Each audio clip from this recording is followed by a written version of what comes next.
early motherhood is like a recipe for libido disaster. It's Yeah. just like all the elements lead to losing that.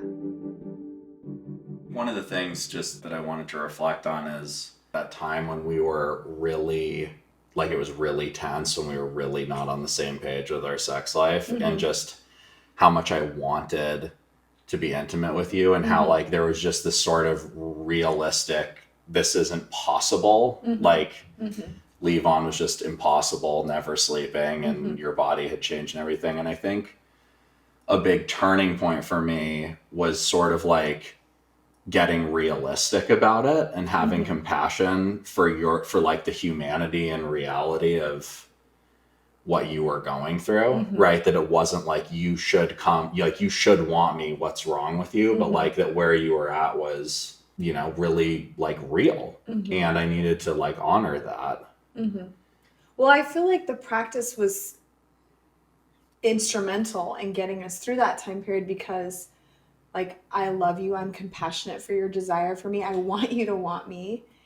And so if I was able to give you what you desired in your requests and you were able to give me mine, and maybe mine was laying and listening to me, like maybe mine was like not sexual at all. In Right. fact, I think it was. Like, I think we would do something sexual that was your desire, and mine would be like non sexual Yeah. because that was really, truly my desire at that time. And then that way you're giving me space and I get fulfilled what I need, and your need is being fulfilled too. Yeah, well, I think like naturally, I mean, let's just be real. Like when you feel that sort of distance, like you were so frustrated with me and I was so frustrated with you, and like it's natural to kind of start to want to pull away from each Mm-hmm. other and kind of fantasize about like, could I get this elsewhere? Or like, is there Mm-hmm. any, like, what are we going to do about this? Like, I'm sure at certain points you were like, I want to lock myself away Mm-hmm. from Aaron. Like Mm-hmm. he's a disaster. Right. And it got really bad at certain points. And I think knowing that you wanted me to get my needs met, like what you just said, that like Mm-hmm. it wasn't like you did have compassion for me. You didn't view me as like this, it wasn't like you were stereotyping me or whatever. It was Mm-hmm. like you actually got where I was coming from and wanted me to get my needs met, really mattered to me, Mm-hmm. that you wanted me to desire Mm-hmm. you, and just like it was sort of impossible given the Mm-hmm. circumstances. And I think you can feel really defensive in this time because you are like surviving, right? As a woman who's breastfeeding a new baby, you really do just feel like you're surviving and you're like, I've got nothing left for my person. But I think when you were just like, I can't remember how you broke it down, but you were just like, do you want a husband who doesn't want you? Yeah. You were like, you want me to want you, right? And like when I really just like reached into my heart, I was like, of course I want my husband to want me, even if it's hard to receive all of that right Mhm. now. I always wanted your desire to continue. God, I remember that Right? moment. Yeah, that Yeah. was such a big fight slash. It was like when I stopped and got less defensive and I was like, no, of course I want my husband to want me. Yeah.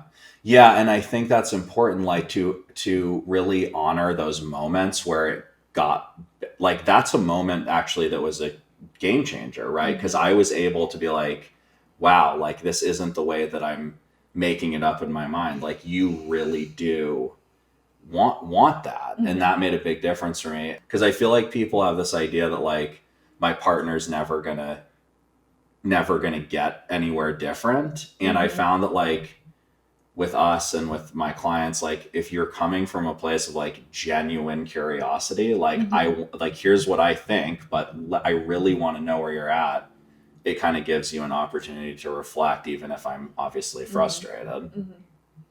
Yeah. And I think if I would take the moment to really be honest with myself and then be honest with you, it was always illuminating. Yeah. And we always kept saying, like, we're going to be figure this out together. Mm-hmm. Right? Like we could honor how like challenging and fucked up it was sometimes and how far apart we were. And we kept saying, we want it, like we're in this together, we want to make this work. You were better at that than me. I feel like I was the flag bearer yeah, sometimes yeah. when you were off the rails. Like, I'm not going anywhere. I am here. Yeah. I am not going anywhere, no matter how hard this gets. Like, this is it. You are my person. Yeah. But to be able to hold, like, let's face reality, this sucks. Like, we're in a terrible place. Yeah. And then to hold that with love for each other and go, like, where do we go? How do we get toward what we want? That was just so cool. I think that's what got us here, right? That's what got us through.